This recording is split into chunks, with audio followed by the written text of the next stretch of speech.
So as the Central Bank of Nigeria prepares to introduce a new redesigned currency notes to commercial banks in a month's time, residents in the Federal Capital Territory, Abuja, spoke to Arise News about the new policy and its impact on their businesses and transactions. People are bringing cars. Some people are bringing cars that cannot afford to go to the bank and deposit because of the proximity to where we do businesses. Some will come and buy with cars as against going to the bank. Some will tell you, I don't want to go to bank. It's too far and it will take me the whole of the day instead of me to go there and stay and I will not do my business. It's not better I use my cash and buy.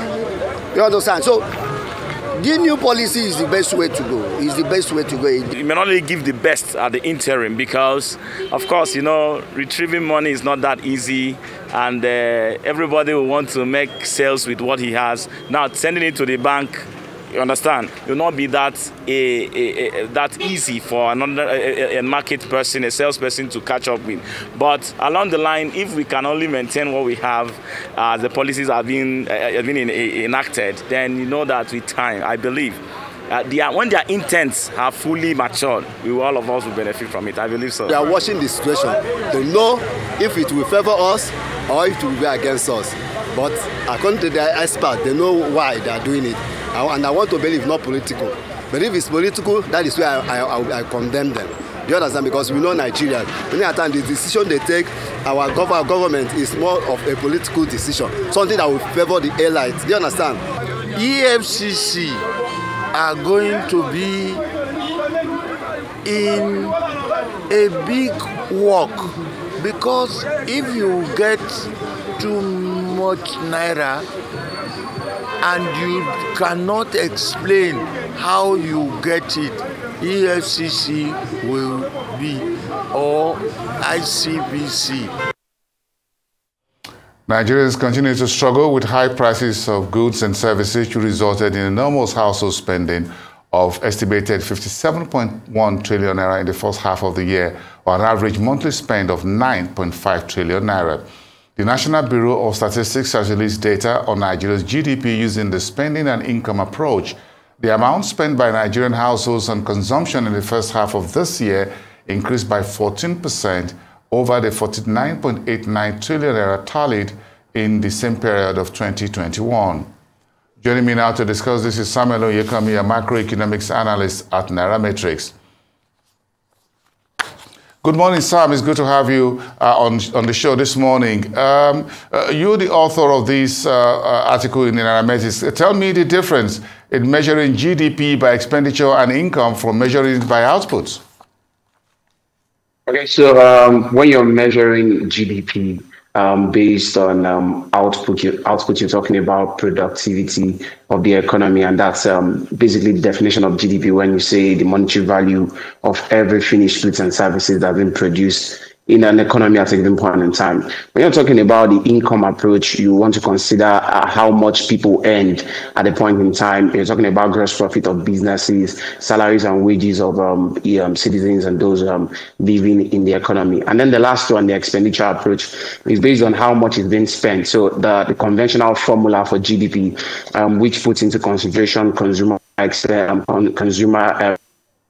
cash consumption now, plus investment by businesses, government spending, and then net trade. That's the difference between export and import. And that's basically the difference between the three approaches to GDP.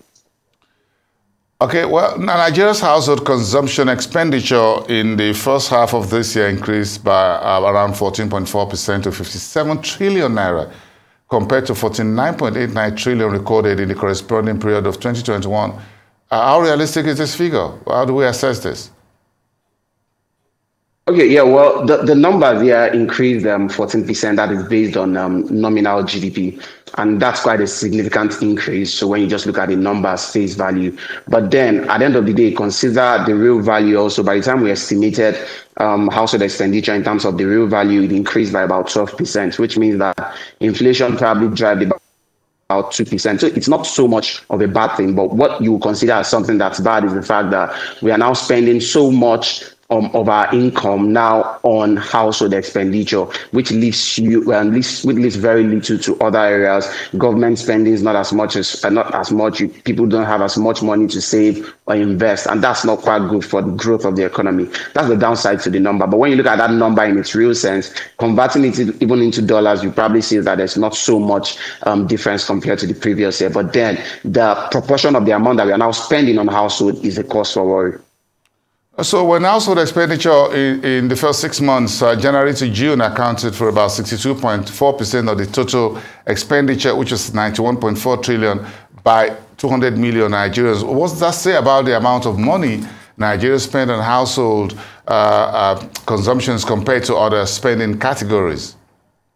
Yes, that's the problem, right? Before you can grow wealth in any economy, before you can also think for your future, you want to be able to save, you want to be able to invest. And that's some of the things that we've been talking about, lack of investment in equities market, in other various investment portfolios in Nigeria. And when you don't have as much income lying around for you to invest or save for the future, it's hard for average Nigerians to create wealth, because their priority list now is just to spend on food, to spend on accommodation. And unfortunately, over 50% of this fund is actually spent on food items, and food security is one of the major bane right now in Nigerian economy. Unfortunately, as high as the number is, by the time we calculated it per capita, an average Nigerian spends less than 750 naira on food every day. That's compared to where, also in the article, you could see that an average family of 5 spend about 10,000 naira to make a pot of rice that's going to serve a meal. So if you disaggregate that, that's like 2,000 naira per person.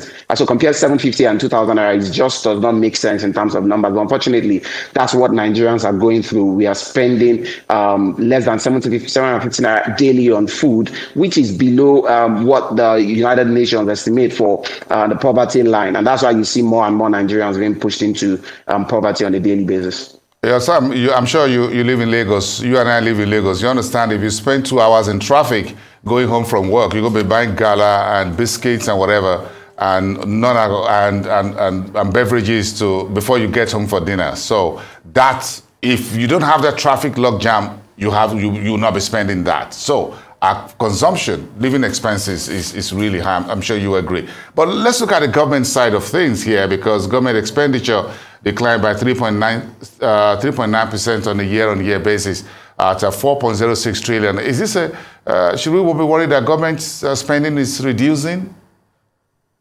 Yeah, of course, I think we've been worried for a while, because for a couple of years now, we've been talking about revenue issues of the federal government. And because of lack of revenue, there's been downturn also in expenditure. So when you don't have, money is not coming in, you don't have as much to also invest in the economy. And what's off is that even most of this revenue coming in, over 100% is spent on debt servicing. And that's really a cause for worry. And that's something that has been happening over the years. And we're now seeing that playing even in the economic aggregate now, and that's why government spending is going down. And that should be something that analysts and Nigerians should be worried about, because when you want an economy to grow, you want government to start spending on capital projects, construction of roads, construction of rails, airports, things that would help spur growth in the economy. If that is not happening, or there's some form of contraction in that spending, it's a cause for worry. If we have to spend so much on salaries and debt servicing, and then the capital project that is expected to grow the economy is not happening as much. So yes. Samuel Oyekanmi, the macroeconomics analyst at Nairametrics. Thank you so much for your time